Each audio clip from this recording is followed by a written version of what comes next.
The Catholic Church formally and officially forbids the use of all means of artificial contraception. Not surprisingly, a huge majority of Catholics do in fact use artificial contraception.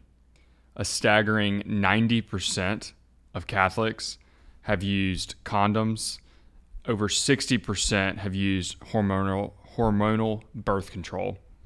To add to that, according to research done by Pew, former Catholics were asked what particular teachings of the church they did not like or they didn't agree with, and almost half, 48%, said the church's stance on birth control.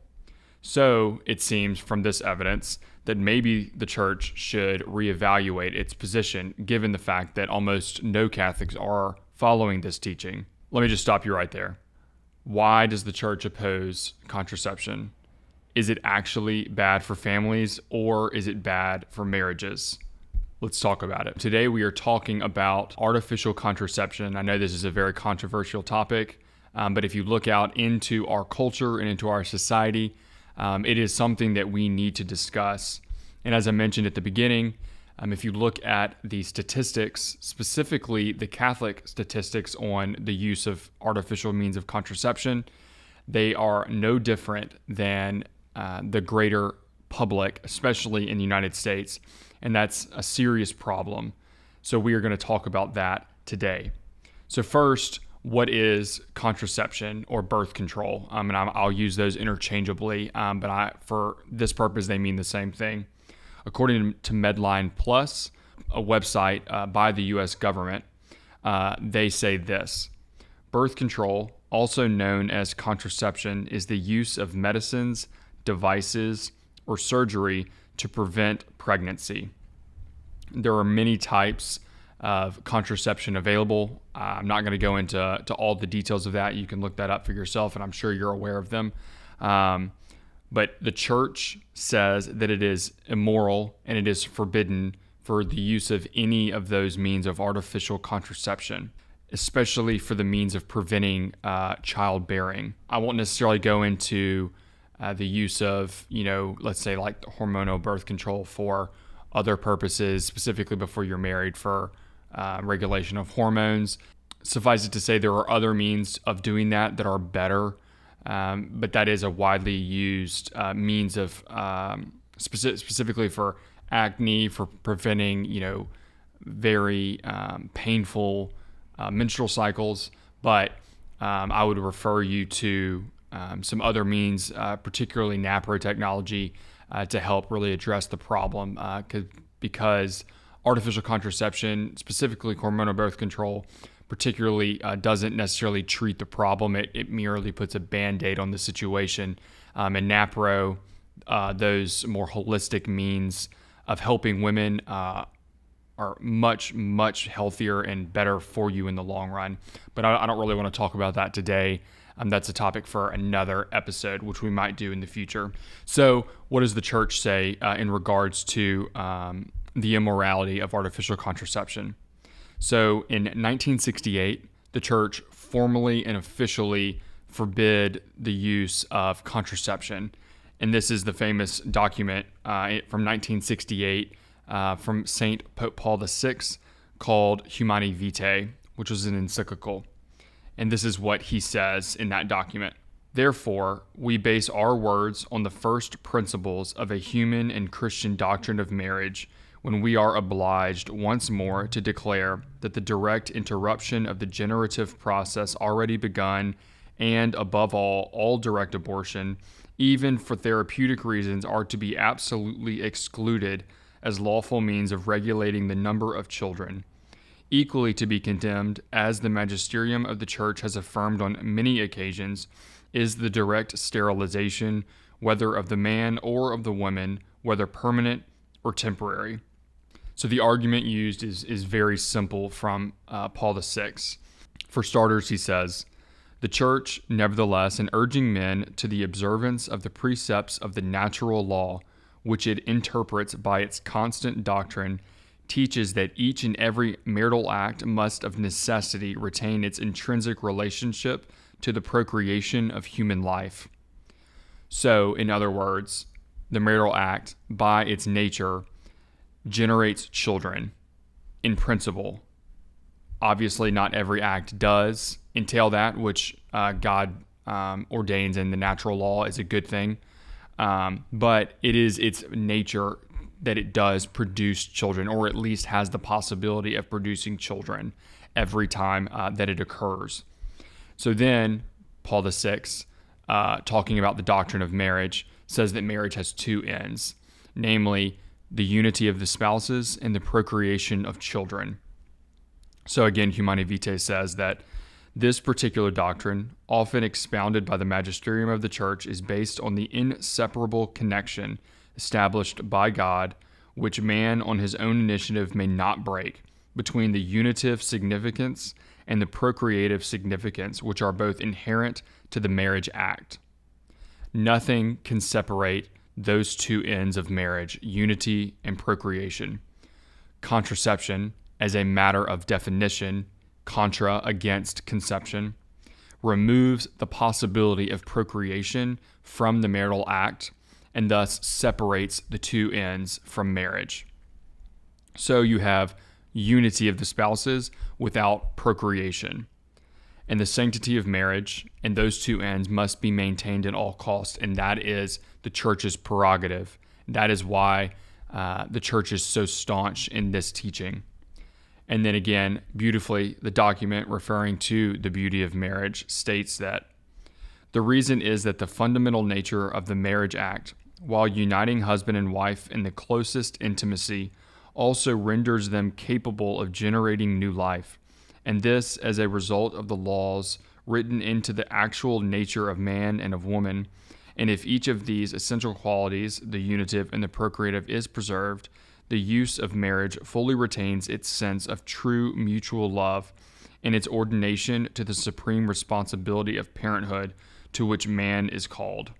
So we see, even in the natural role of man and woman in marriage, those two ends are present. We have the true mutual love of the spouses in the unity of their bond together and their openness to children together. And he says, quoting the tradition of the church, that is in the natural law, meaning that by nature, those two ends are what occur in marriage, in the marital act together.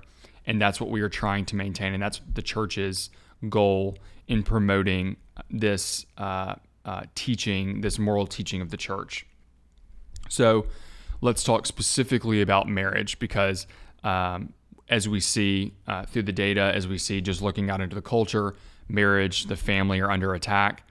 And Paul VI, this is getting a little ahead of myself, but Paul VI, very, very providentially, sadly foreshadows what will occur with the widespread use of artificial contraception. As we see in our culture, and as we'll see later in this video, in this episode, all of those have in fact come to fruition, and we'll explain why later on. So according to the church, according to Paul VI, according to the tradition, marriage is the loving union of one man and one woman in a sacramental bond of unity, which is ordered towards their unity and the procreation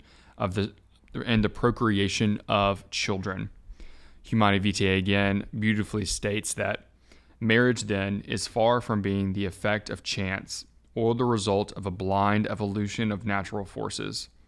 It is in reality the wise and provident institution of God the Creator, whose purpose was to effect in man his loving design. So marriage is an institution created by God. We see this in Genesis in the beginning, and it is clear that Christ in the Gospels elevates marriage to a sacrament. It is not something that we have instituted. It is something that we are given by God. Christ, again, in the Gospels, refers back to the Old Testament. It says in Matthew chapter 19, verse 8, that from the beginning it was not so, referring to divorce. He's asked the question of why God allowed Moses in the Old Testament to divorce, and he says it was because of the hardness of their heart, but in the beginning it was not so. So that is not according to God's plan. God's plan is the loving union of the spouses for for the remainder of their life. And then Christ also states that, have you not read that he who made them from the beginning made them man and female, and said, for this reason a man shall leave his father and mother and be joined to his wife, and the two shall become one. So they are no longer two, but one. So, in harmony with that scriptural passage, in harmony with the gospel, the tradition of the church, Paul VI, again in this document, states that marital love is total. So it encompasses the totality of the man and the woman. It is also, quote, faithful and exclusive until death.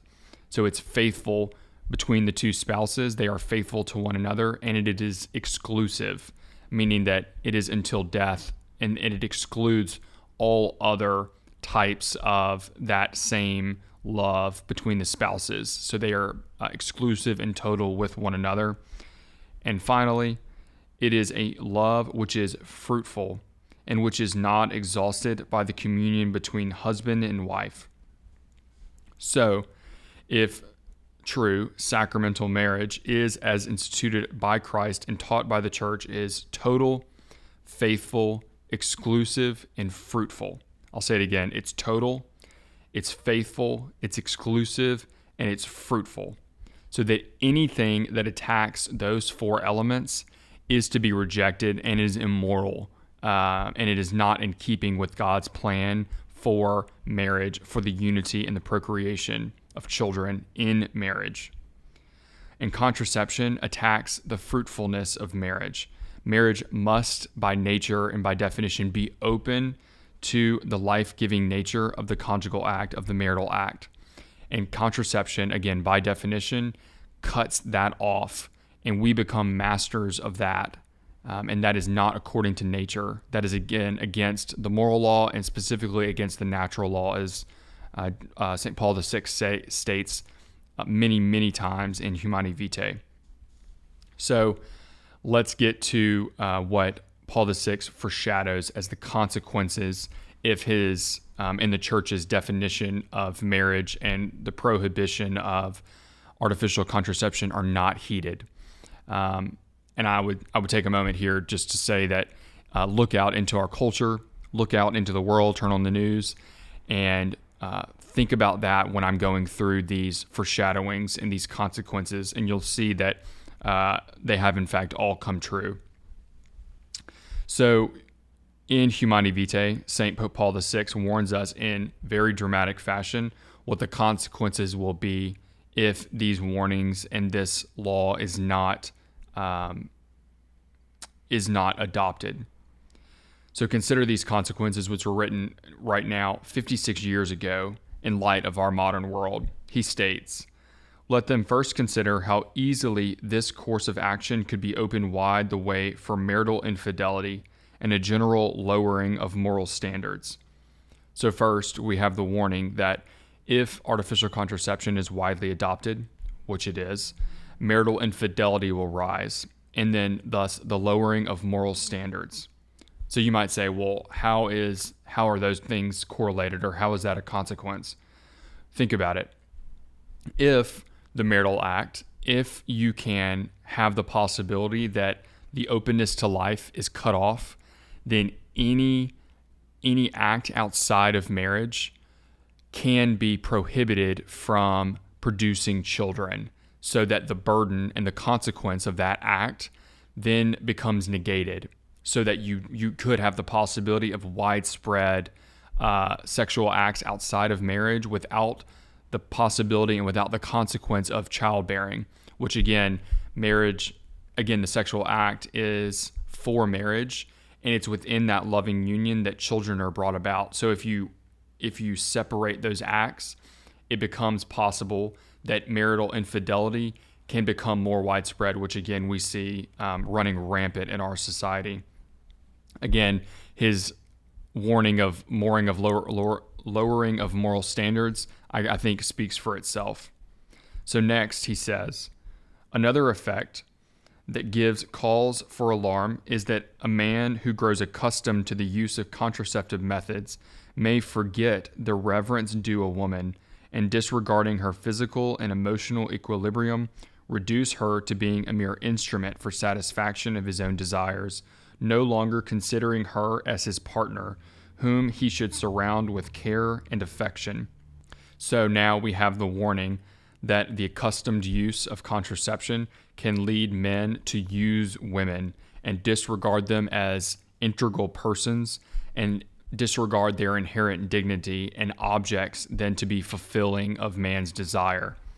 Instead of seeing the woman in her totality, created in the image of God as a daughter of God, we now can disregard her emotional and physical well-being simply to satiate our desires, because again, you're separating the unitive and the procreative act of marriage from one another, so you can fulfill a desire without the openness to children, which naturally would involve communication between the spouses, openness with one another, constant communication, and a willingness to bring about new life. So if you separate that, then the act, the fruitfulness of that act gets negated, and it's simply a means of pleasure between the two. It doesn't mean that necessarily unity can't occur, but true unity and the end of that act of being procreation can then be separated, and then it becomes an object for use. And then ultimately, as he states, as we see in our society, men see women as an object of use, because the consequences, the good consequence of that act being the procreation of children, can then be negated. So you lose the responsibility that occurs from that act. Again, his warning is the possibility of widespread distorting of marriage, because the marital act is then taken out of its proper context, being in marriage for unity and for procreation, and that loving embrace is now separated, and we have the widespread misuse of men and women, and we see that running rampant. So then the sexual union can then be used and abused in a sense, what I would say is, quote, like without consequence. And we see that with just widespread recreational use of premarital sex. So 56 years after this is written now, can we see that this has come to fruition? And I think we absolutely can. So if we look at the statistics, the divorce rate in America sometimes hovers, some statistics say around 50%, some say a little bit lower than that, depending. But if you look at the Catholic divorce rate, it is unfortunately about 1/3, which is about 34%. Looking at faithful Catholics, looking at kind of lapsed Catholics, if you group all Catholics together, it's about 34%, which again is not very far off from the percentage of the culture. And again, I would not necessarily make the case that it's a direct result of artificial contraception, but I think there is a strong correlation between the two, because again, if you have the unity and the openness to children that comes about through marriage, if you separate those, then you lose communication, you lose true openness, you lose compassion between the spouses, because it can easily become an object of use, and we see that constantly. And when marriage is no longer a complete gift of self, which is again by nature what marriage should be, it's an irrevocable gift. And we see this in the Old Testament, where Adam and Eve are given to each other in a total gift. And as I mentioned earlier, what Jesus says in the Gospels, that they come together and let no man separate, because in that we have the complete union in the sacramental marriage again, and that's why marriage is for life. So what do we do about it? I think it's really simple. Stop using contraception. I know that is difficult to understand. I know mostly we have Catholics, mostly we have, that younger generations that watch these videos, in their early 20s, mid-20s, mid-30s. And I know that can be a difficult thing, especially if you're married, especially if that's something that you are using, which again, statistically, most Catholics are doing that. I think this is an opportunity to rethink that position. It will require sacrifice. It will require openness and communication between the spouses, but it is something that the church in her wisdom does mandate as a moral law, because again, it's simply reflecting on the gospel, it's reflecting on the natural law, and this is something that has been given by God. And I think we would do well to heed that advice. And I think we will see over time, if we promote this more holistic view of marriage that the church promotes, we can see a flourishing of marriage in society, because we will have what Pope Paul VI says are the consequences of this. We can have the reversal of that. We can have men and women truly respecting one another in marriage. We have the reducing of marital infidelity. We have the husband and wife truly respecting one another, respecting their social, their psychological, their spiritual needs with one another. And Pope Paul VI, in here as an antidote to this, he says what we should do is we should promote chastity. We should promote that even in marriage, we have to understand that just because you are married, chastity is still encouraged, and continence is also encouraged. That it's not a widespread use of the marital act just because you are married. Sometimes through circumstances, it might be prudent, and it can indeed be prudent to abstain from that. And he says in there, and the church has always said, that there can be great fruit brought about by abstinence in marriage for a time. And I think we can see, if you talk to people from experience, that can be very, very fruitful. It can be a reordering of one another, of the spouses together. It can be a deepening of their love, apart from simply the sexual act, for their deepening of their spiritual connection to one another and their connection to God, and a rehashing of their a love of one another in their families with their children. And then we can in a sense really increase the health of our marriages. And I think we need to advocate that. And I think the church needs to do a better job of advocating that, especially in marriage prep, of teaching couples the benefit, and not only the moral necessity of not using contraception, but the spiritual benefit, the marital benefit, because our marriages in our society are really, really unhealthy, and we see that constantly. And this, I think, is a real antidote to that. And I would challenge you to do that. As a man, I would challenge all men to take up that mantle, take up that challenge, embrace the suffering, embrace the pain that can occur from that, but the joy that certainly will come about from following the moral law, from following the natural law.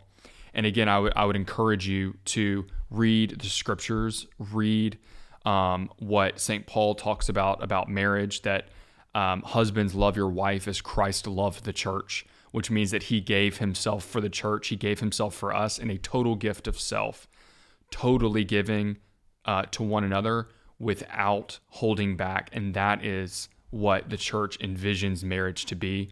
And that's what contraception does against marriage. It takes away that total gift of self, because I'm not giving myself completely to my spouse. I am, in a real sense, holding myself back from my spouse because of the use of contraception. I'm not giving myself completely to my spouse. That is can be a real, sometimes a physical barrier, and a real emotional and spiritual barrier, that I'm not completely giving of myself to my spouse, which is what marriage calls for. And I think that we as men, as women, we need to be calling out that more forcefully. And that's what this video is for. I want to challenge you to do that. And I think that will have a profound impact on our society. And it starts in the home. It starts in good, healthy marriages. And that starts by not using contraception. So if you've stuck around, thank you. If you haven't subscribed, please subscribe. We're getting very close to the 1,000 subscriber threshold, and I thank you for that. If you haven't liked the video, please like the video. Share this with somebody, especially with couples that are preparing for marriage. Maybe they're in marriage prep, maybe they're dating and kind of getting close to that engagement step. share this with them, and especially share this to families, to husbands and wives. Watch this together. Hopefully come to a greater understanding of why the church proposes this as a law and why it's following the natural law. And I would really, really encourage you to read Humani Vitae by St. Paul VI.